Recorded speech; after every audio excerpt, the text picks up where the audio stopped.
The abuse of and addiction to opioids such as heroin, morphine, and other prescription pain relievers is a global problem that affects the health, social, and economic welfare of all societies. It is estimated that 467,000 people within the United States alone are addicted to heroin. Heroin has taken over and inevitably ruined the lives of so many people, even the lives of people you and I know and love. A family friend of mine has had to watch both of her sons struggle with heroin addiction. The oldest of the two died of an overdose several years ago, and the youngest continues to struggle to this day.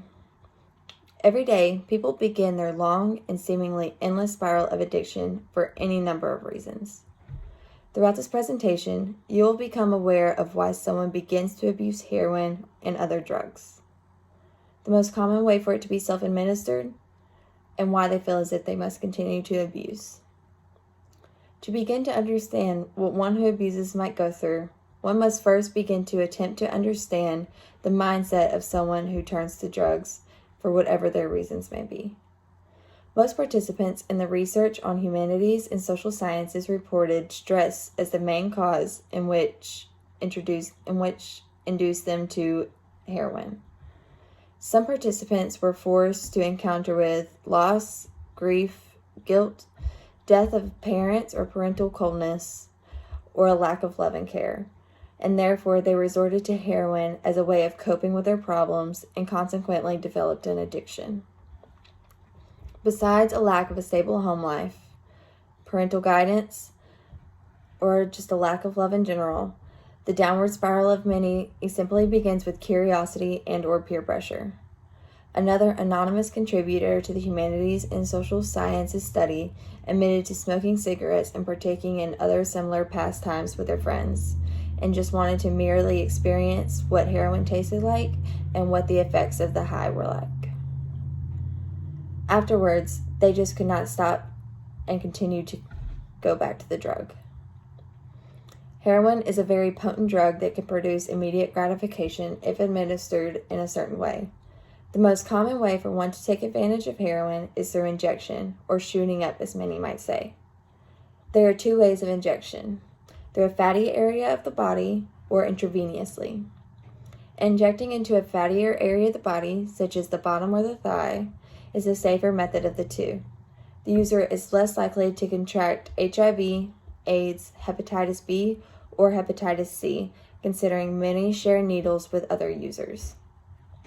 However, this method does not provide the nearly instantaneous high that intravenous injection does.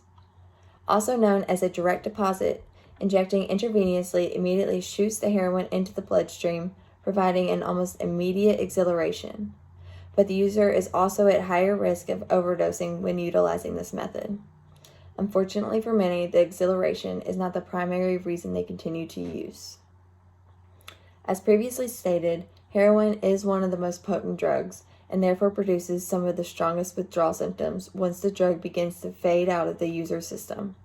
In the book Righteous Dope Fiend, Bourgeois and Schoenberg observed several addicts who seemed to greatly enjoy the rush of injection, but shortly after they usually claimed with stoic boredom that they no longer enjoyed shooting and that they were merely staving off the withdrawal symptoms.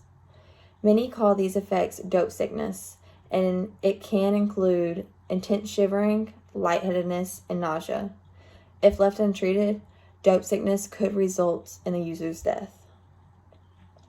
In summary, what leads someone to this drug could stem from a large variety of factors, but one's ability to rehabilitate from it is highly diminished due to the potency of the drug and the strength of the withdrawal symptoms. People all over the United States abuse heroin every single day, with no plan of becoming clean or no idea how to even begin to become clean. As Faraduz and his fellow researchers said, heroin is considered to be the end-of-the-road drug because those who begin to abuse it may never be able to come back from it. Thank you.